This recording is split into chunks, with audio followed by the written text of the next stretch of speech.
Bu 5 metrga 3 metrlik do'konimiz, binoyimiz, ko'chma binoyimiz ofis qilinyapti. Modelkasini seriy qilinglar dedi, seriy tanlandi, menimcha yomon emas.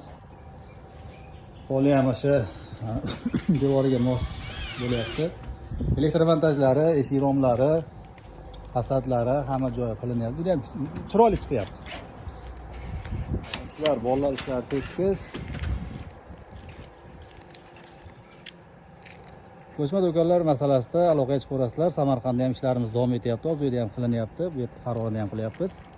Va yangiligimiz, xudo xolasa shanba kuni safarimizni boshlaymiz. Ko'chma uylar, g'ildirakli uylar.